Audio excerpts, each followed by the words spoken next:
Good morning students. आज हम अंतःस्रावी ग्रंथियों का रासायनिक जो स्राव होता है उसके बारे में हम लोग पढ़ेंगे। तो ये रासायनिक स्राव जो है इस जिसको कि हम लोग हार्मोन भी बोलते हैं, हार्मोन कहते हैं। ये हार्मोन, इनका नेचर किस तरीके का है, किस तरीके से ये कार्य करता है, इसको आज हम लोग पढ़ेंगे। तो सबसे पहले केमिकल मैसेंजर। तो जो सब्सटेंस कुछ सेल्स से जो स्रावित करने वाली कोशिकाएं होती हैं, उन स्रावित कोशिकाओं से स्रावित होने के पश्चात ये रासायनिक पदार्थ अपना आसपास के क्षेत्र में या आसपास की जो सेल्स हैं उनके ऊपर असर डालता है। तो इसको हम लोग बोलते हैं रासायनिक संदेश वाहक। तो क्योंकि जो रासायनिक पदार्थ है, जो रासायनिक अपने सब्सटेंस हैं, उन केमिकल सब्सटेंसेस के द्वारा जो आसपास का जो एरिया है उसको ये प्रभावित करता है। तो यहाँ पर हम जो केमिकल मैसेंजर हैं ये 3 प्रकार के होते हैं, जो कि अपने आसपास के क्षेत्र में या अपने जो टारगेट ऑर्गन हैं, जो लक्ष्य अंग हैं, उन तक पहुँच करके वो अपने क्रियाकलापों को किस तरीके से पूर्ण करता है। तो यहाँ पर हम देखते हैं कि केमिकल मैसेंजर जो होते हैं ये 3 प्रकार के होते हैं। पहला तो है हार्मोन, दूसरा है लोकल केमिकल मैसेंजर और तीसरा है फेरोमोन्स। तो जो केमिकल मैसेंजर्स के अंदर सबसे पहला जो है वो हार्मोन है। तो हार्मोन जो है ये प्रोड्यूस होता है न्यूरॉन्स और कुछ जो अपनी एंडोक्राइन सेल्स होती हैं, जिनको कि हम लोग डक्ट ग्लैंड कहते हैं, और दूसरे ऑर्गन्स जिनसे कि हार्मोन सीक्रेट होते हैं। और ये पूरे शरीर के अंदर रक्त परिसंचरण तंत्र के द्वारा पूरे शरीर में हमारे में उसको प्रवाहित किया जाता है और अपने लक्ष्य अंग तक पहुंचता है। दूसरा क्या है, अपना लोकल केमिकल मैसेंजर। ये लोकल केमिकल मैसेंजर जो होता है ये अपने जहाँ से ये केमिकल प्रोड्यूस होता है उसके बहुत आसपास के क्षेत्र में ही ये कार्य करता है।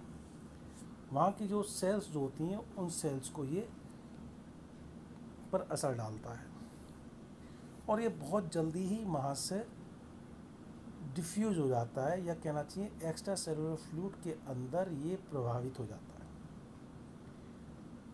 जैसे हिस्टामिन है जो कि इन्फ्लेमेटरी ऑर्गन्स, जैसे जहाँ स्वेलिंग हुई या कुछ हुआ तो उस एरिया के पास से बहुत जल्दी से अपने आप को डिफ्यूजन के द्वारा ब्लड्स में सर्कुलेट होकर के अपने आसपास के क्षेत्र में फैल जाता है। दूसरा है जैसे इम्यून रिएक्शन या प्रोस्टाग्लैंडिन्स, सॉल्ट रेंज, मतलब बहुत ही आसपास के न्यूरोट्रांसमीटर्स, लोकल ग्रोथ फैक्टर्स, ये जो है अपने लोकल केमिकल जो मैसेंजर्स हैं उनमें आते हैं। तीसरा जैसे हम बात कर रहे थे फेरोमोन्स। तो फेरोमोन्स जो हैं ये इस तरीके के रासायनिक पदार्थ है जो कि एनिमल द्वारा रिलीज़ किए जाते हैं, मतलब शरीर के अंदर वो केमिकल्स उत्पन्न होते हैं और वो स्मेल के रूप में एनिमल्स के द्वारा आसपास के वातावरण में फैल जाते हैं। और ये केमिकल्स बॉडी से रिलीज होने के बाद उसी स्पीसीज के एनिमल्स के बिहेवियर पर इफेक्ट डालते हैं। इंडिविजुअल टू इंडिविजुअल ये उन एनिमल्स के बिहेवियर पर असर डालते हैं। अब इनका फंक्शन क्या है, अब इनका फंक्शन देखें तो केमिकल मैसेंजर्स जो हैं ये हमारे शरीर की बहुत सारी एक्टिविटीज़ को कंट्रोल करते हैं। हमारी बॉडी की फिजियोलॉजिकल जो होम्योस्टेटिस है उसको मेंटेन रखते हैं। केमिकल मैसेंजर्स जो हैं ये हमारे शरीर के अंदर जो ग्रोथ है उसको रेगुलेट करते हैं। साथ ही जो एम्ब्रियोनिक डेवलपमेंट होता है, उस एम्ब्रियोनिक डेवलपमेंट के दौरान होने वाले चेंजेस को, डिफ्रेंशिएशन को भी रेगुलेट करते हैं, कंट्रोल करते हैं।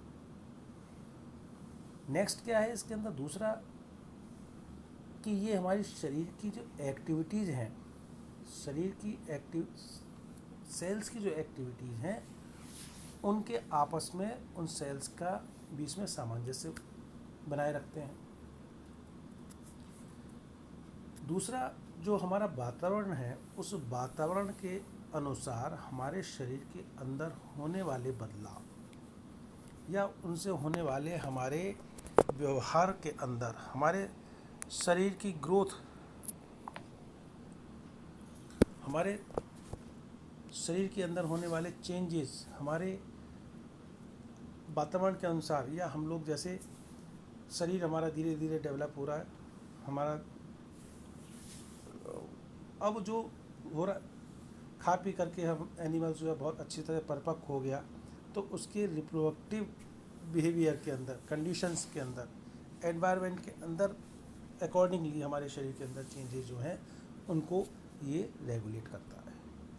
कंट्रोल तो नहीं कहेंगे, लेकिन हाँ उसको रेगुलेट करता है। जहाँ हमें उसकी आवश्यकता ज़्यादा होती है तो वो ज़्यादा रिलीज होता है, कम आवश्यकता होती है उसके तो उसको प्रोड्यूस होने के क्रम को या उसके उत्पन्न होने के क्रम को ये रोकता है। तो अब हम सबसे पहले देखेंगे हार्मोन्स, कि आखिर ये हार्मोन्स जो हैं ये कैसे आया शब्द। तो ये हार्मोन शब्द जो है, ये इसका लिटरली मीनिंग जो है वो है स्टिमुलेट, किसी भी चीज़ को स्टिमुलेट करना, है ना, उत्तेजित करना या एक्साइट करना, उसकी क्रियाविधि को बढ़ा देना।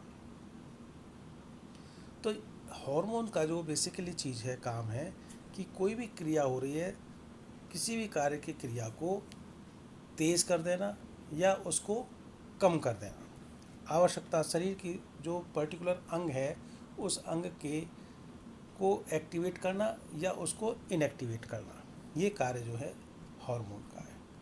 जैसे कि hormones are informational molecule secreted by the endocrine cell in one part of the body in response to change in external or internal environment, and carried by blood to another part where they stimulate or inhibit specific physiological processes for the good of the body whole।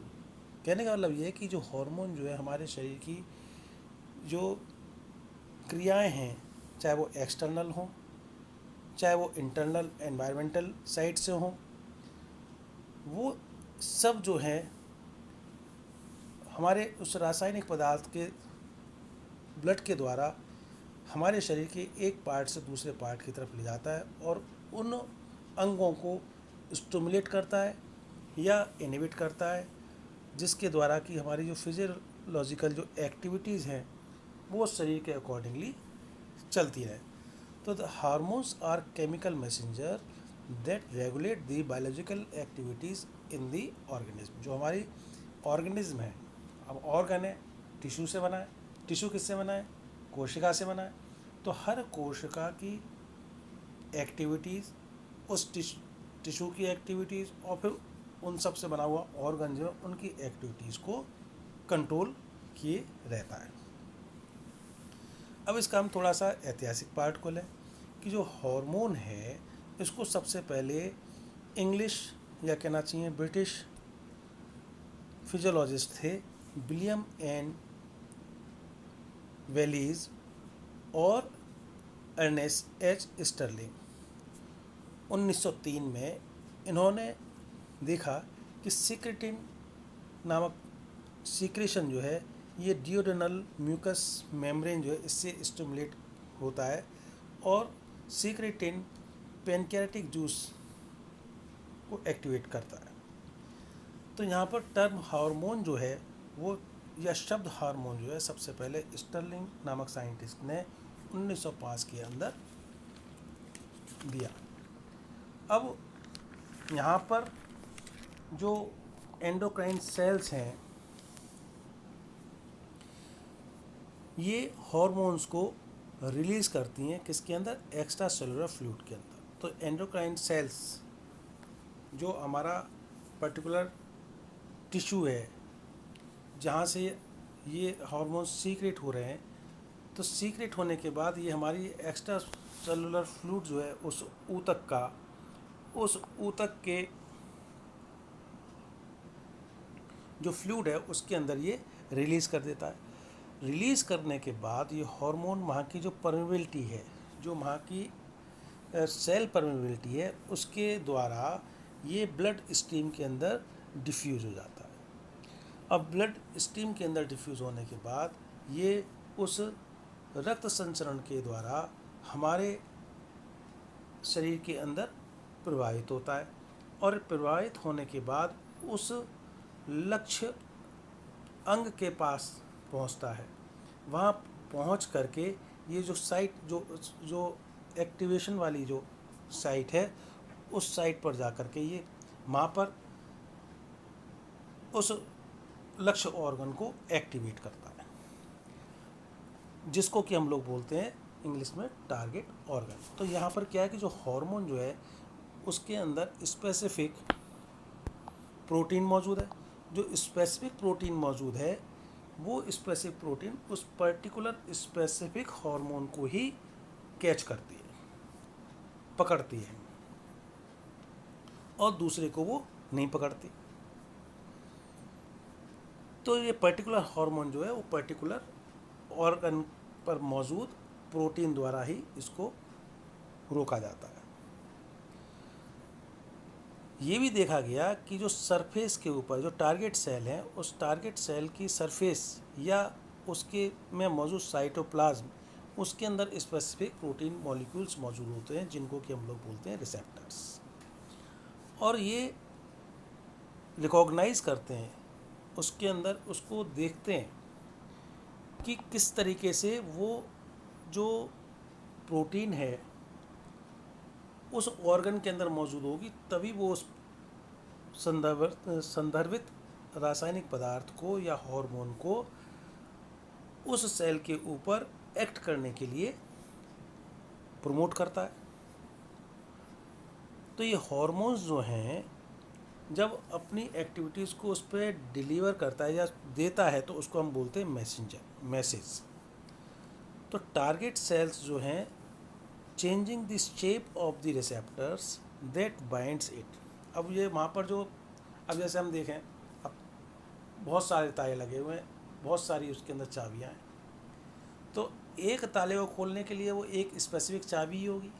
इसी तरीके से यहाँ पे hormones जो हैं वो particular hormone उस संदर्भित लक्ष्य अंग या उस टारगेट पर पहुँच करके उस पर्टिकुलर प्रोटीन के द्वारा ही उससे अटैच होता है और वो फिर एक्टिवेट होता है और वहाँ के उस वातावरण को चेंज करता है, और एक इस तरीके से वहाँ पर जो सेल की परमेबिलिटी है उसको चेंज करता है, एनवायरनमेंट को चेंज करता है। तो ये क्या है, वहाँ पहुँच करके वहाँ एंजाइम एक्टिविटी, या वहाँ पर हम बोल सकते हैं कि वो जीन ट्रांसक्रिप्शन का भी काम करता है। अब देखें ये हार्मोन जो है इसका केमिकल नेचर किस तरीके से इसको हम लोगों ने क्लासिफाई किया है, किस तरीके से हमने इसको बांटा है। तो हार्मोन्स जो हैं इसको जब हम क्लासिफाई करते हैं तो 4 तरीके की श्रेणियाँ हम इसमें बनाते हैं, 4 तरह की कैटेगरीज के अंदर होती हैं। पहली तो है एमिनो एसिड के द्वारा ड्राइव होने वाले हार्मोन्स, दूसरे पेप्टाइड्स के द्वारा होने वाले, तीसरे प्रोटीन जिसको हम लोग पॉलीपेप्टाइड बोलते हैं, चौथे जो हैं वो हैं स्टेरॉइड्स। तो एमिनो एसिड्स डेरिवेटिव्स जो हैं या एमिनो एसिड से जो ड्राइव होने वाले हार्मोन्स जो हैं, फॉर एग्जांपल एपिनेफ्रिन, नॉरनेफ्रिन, जो कि एड्रिनल ग्लैंड की जो मेडुला होता है वहाँ से रिलीज होते हैं। दूसरा के हार्मोन इसके अंदर क्या है, थायरॉक्सिन। थायरॉक्सिन जो है वो थायराइड ग्लैंड से सीक्रेट होता है, और ये एमिनो एसिड के जो थायरोसिन है उससे ड्राइव होता है। तो ये तो हुआ हमारा क्या है, एमिनो एसिड से रिलीज होने वाले हार्मोन। अब हम यहाँ पर देखें चीज़, जब आगे की जो पेप्टाइड्स हैं, ये पेप्टाइड्स हार्मोन्स जो हैं, ये इनको हम वापस से दो तरीके की श्रेणी के अंदर हम बांट देते हैं, दो प्रकार से। एक तो वो जो शॉर्ट पेप्टाइड्स हैं और दूसरे क्या है, लॉन्ग पेप्टाइड्स। तो जो शॉर्ट पेप्टाइड्स हैं ये hormone, for example oxytocin, vasopressin, ये दोनों हार्मोन जो हैं ये पिट्यूटरी की एंटीरियर लोब से सीक्रेट होते हैं और ये मेलानोसाइट को स्टिमुलेट करते हैं। अब इसे मेलानोसाइट्स स्टिमुलेटिंग हार्मोन है, ये इंटरमीडिएट लोब जो होता है पिट्यूटरी ग्लैंड का, वहाँ से सीक्रेट होता है। तो ये क्या है, शॉर्ट पेप्टाइड है। अब आते हैं लॉन्ग पेप्टाइड्स। तो लॉन्ग पेप्टाइड्स हार्मोन्स के अंदर क्या है, जैसे इंसुलिन और ग्लूकागॉन। तो इंसुलिन और ग्लूकागॉन जो हैं ये पेनक्रियास से सीक्रेट होते हैं। एड्रिनोकॉर्टिकोट्रोपिक हार्मोन जो है ये पिट्यूटरी की एंटीरियर लोब से होता है। कैल्सिटोनिन है, ये थायराइड ग्लैंड से। और पैराथ्रोमोन जो है ये पैराथायराइड ग्लैंड जो है उससे सीक्रेट होता है। तो ये जो हार्मोन है ये कहलाते हैं लॉन्ग पेप्टाइड हार्मोन। तीसरे हैं protein polypeptides, for example gonadotropic hormone, somatotropic hormone, है ना, थायरोट्रोपिक हार्मोन। ये सारे के सारे हार्मोन जो हैं ये पिट्यूटरी की एंटीरियर लोब से सीक्रेट होते हैं और ये क्या है, प्रोटीन के बने होते हैं, प्रोटीन से ड्राइव होते हैं। चौथा जो है ये अपना इसके अंदर स्टेरॉइड हार्मोन है। तो ये स्टेरॉइड हार्मोन जो हैं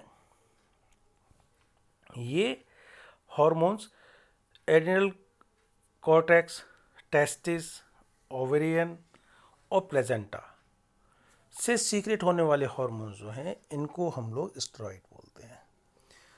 तो ये सिंथेसाइज होते हैं किससे, कोलेस्ट्रॉल से। तो कोलेस्ट्रॉल जो है हमारी बॉडी के लिए बहुत असेंशियल है। वो किस लिए, क्योंकि कोलेस्ट्रॉल से ही हमारे शरीर के लिए आवश्यक हार्मोन्स जो हैं वो उनसे रिलीज़ होते हैं। और ये हार्मोन्स जो होते हैं, ये स्टेरॉइड्स जो होते हैं, ये लिपिड सॉल्युबल होते हैं। तो यह कहना चाहिए, ये स्टेरॉइड्स जो होते हैं ये लिपिड्स के अंदर या सॉल्युबल इन लिपिड्स भी हम इसको बोल सकते हैं। अब आगे हमारे जनरल कैरेक्टरिस्टिक्स। अब हम जनरल कैरेक्टरिस्टिक्स में देखें तो हार्मोन्स जो हैं ये सीक्रेट होते हैं किससे, लिविंग सेल से, और ये केमिकल मैसेंजर के रूप में एक्ट करते हैं। ये केमिकल मैसेंजर्स जो हैं या केमिकल सब्सटेंस जो हैं ये हमारी पूरी बॉडी के अंदर परिसंचरण तंत्र के द्वारा प्रोड्यूस किए हुए ऑर्गन से टारगेट ऑर्गन तक पहुंचाए जाते हैं। ये ऑर्गेनिक कंपाउंड हैं जो कि नेचर के अंदर सीधे से उत्पन्न ना होकर के हमारे शरीर के अंदर ही उत्पन्न होते हैं। अब जो ये हार्मोन हैं ये लो मॉलिक्यूलर वेट के होते हैं और ये बहुत जल्दी से डिफ्यूज हो जाते हैं किसके, सेल मेम्ब्रेन के द्वारा। ये बहुत ही कम कंसंट्रेशन में बहुत ज़्यादा इफ़ेक्टिव होते हैं। हमारे जहाँ से प्रोड्यूस होते हैं, साइट ऑफ प्रोडक्शन जो है इसका, वो उससे दूर जा कर के ये एक्ट करते हैं। ये जो एक्टिविटी है हार्मोन की, ये पर्टिकुलर अपनी फिजियोलॉजिकल एक्टिविटीज़ जो है उसके अकॉर्डिंगली एक्सेलरेट भी होते हैं, उसकी गति को बढ़ाते भी हैं, और उसके द्वारा किए गए कार्य को जब उसकी आवश्यकता नहीं होती उसको इनहिबिट करने, उसको रोकने की भी क्षमता उसके अंदर रखते हैं। ये अधिकतर रेगुलेटरी एक्शन का कार्य करते हैं। ये रिएक्शन को बहुत जल्दी इन्फ्लुएंस करते हैं, उसकी रिएक्शन रेट को बहुत जल्दी इन्फ्लुएंस करते हैं।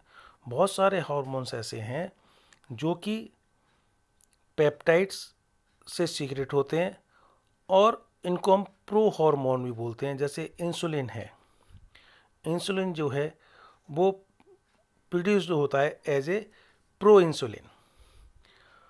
कुछ हार्मोन जो हैं जनरली बहुत ही स्लो एक्शन करते हैं। अधिकतर हार्मोन्स जो होते हैं बहुत ही स्लो एक्शन करते हैं, बहुत धीरे धीरे एक्शन करते हैं। अब हम देखें जो स्पेसिफिक हार्मोन है वो थोड़ा थोड़ा वाइडली वेरी करते हैं। फॉर एग्जांपल जैसे थायराइड हार्मोन है, ये एक्ट करता है अपने आसपास की सेल्स के ऊपर और हमारे पूरे शरीर की उस सेल की, उस कोशिका की मेटाबॉलिक एक्टिविटीज़ को कंट्रोल करता है, उसको रेट को कंट्रोल करता है। और साथ में जो थायराइड स्टिमुलेटरी हार्मोन है, ये पिट्यूटरी ग्लैंड से रिलीज होकर के थायराइड ग्लैंड को एक्टिवेट करता है। तो आज हम केवल यहाँ तक हमने इसका जनरल स्पेसिफिक पढ़ा, केमिकल नेचर पढ़ा। अब कल जो है हम अपने इसमें पढ़ेंगे कि हार्मोन्स और एंजाइम्स में क्या डिफरेंस है और विटामिन्स और हार्मोन्स में क्या डिफरेंस है। हार्मोन किस तरह से एक्ट करता है बॉडी में, विटामिन्स किस तरह से एक्ट करते हैं और हार्मोन्स की क्या इम्पोर्टेंस है, इसको हम लोग इसके बारे में पढ़ेंगे। तो और आप लोग एक काम करें कि अपनी एंडोक्राइनोलॉजी पढ़ने के लिए हम लोग या तो ये अलका पब्लिकेशन की अपनी किताब है ना, सेकेंड ईयर की, बीएससी पार्ट सेकेंड की, उसके अंदर से, क्योंकि मैं जो आप लोगों को पढ़ा रहा हूँ ये अपना गाइट फिजियोलॉजी है, उसके अंदर एंडोक्राइनोलॉजी दिया हुआ है, उसमें से है, या अपना रस्तोगी पब्लिकेशन की किताब है। तो आप लोग जो हैं अपना ले लें थर्ड पेपर किताब और उससे पढ़ें। तो आज का जो लेक्चर है अपना यहीं तक रहेगा और नेक्स्ट टाइम जब हम लोग मिलेंगे तो उस समय पर आपके साथ हम डिस्कस करेंगे इसकी विटामिन्स और एंजाइम एक्टिविटीज़ की। और उसके बाद से हम लोग अपने फर्स्ट यूनिट के अंदर जो मौजूद है इसके प्रकार, एंडोक्राइन ग्लैंड के प्रकार, उनकी हम लोग स्टडी करेंगे और उसके बारे में पूरी बात करेंगे। Thank you.